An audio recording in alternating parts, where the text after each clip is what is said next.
5G is making major inroads as the next generation cellular system. 5G will encompass a multitude of services, be it low latency access or large volume of connections or large data traffic. This can only be achieved by being scalable at all layers, especially the physical layer. The fundamental fabric of the physical layer is the waveform. 5G system uses orthogonal frequency division multiplexing or OFDM as the waveform of choice. A single sinusoid represented in frequency is a single tone. It spans infinite time to be represented as a single tone. In reality, a waveform will be curtailed in time, and hence a spillover happens in frequency, creating a frequency response called a sync function. If we were to send multiple modulated tones, then they need to be separated far apart so as not to interfere with one another. But if you observe, there are periodic nulls in the sync function. What if we were to send adjacent tones at these nulls? Then they would not interfere. This is the orthogonal frequency division multiplexing. The spacing between the tones or subcarriers is important and called the subcarrier spacing, which is also the spacing of the periodic nulls of the sync function. The inverse of this spacing represents the time duration of the curtailed waveform, also called an OFDM symbol. All of the sinusoids comprising the different tones would also be represented within the same symbol time. Typically, in OFDM system, modulation happens in each of these tones. That is to say, a complex number is multiplied on these tones, which is actually a part of the payload. After this, it is converted to time domain by taking an inverse Fourier transform, and a prefix is prepended to the waveform called the cyclic prefix. Cyclic prefix helps to guard against multipath fading in the channel. In a multipath environment, the waveform can be received at different times from different reflections. As the cyclic prefix is a copy of the portion of the waveform, it allows us not to lose data nor to interfere with adjacent symbols.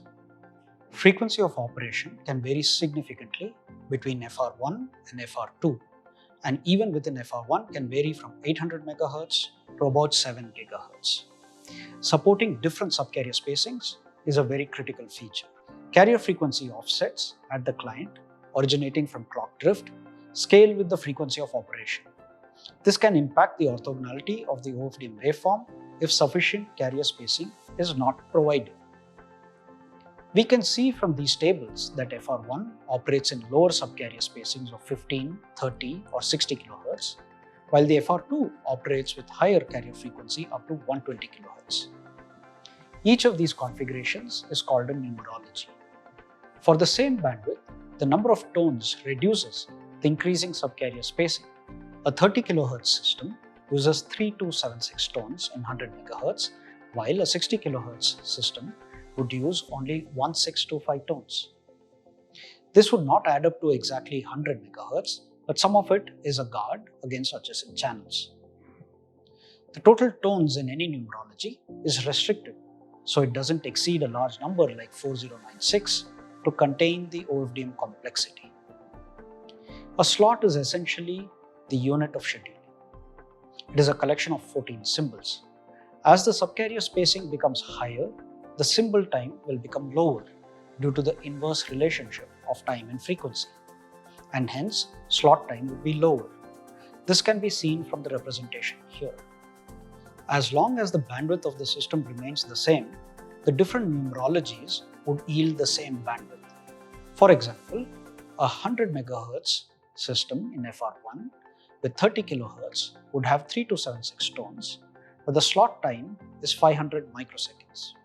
For a 60 kHz system, there would be half the tones of 1625, but in half the slot time as well, of 250 microseconds. So, the throughput remains the same.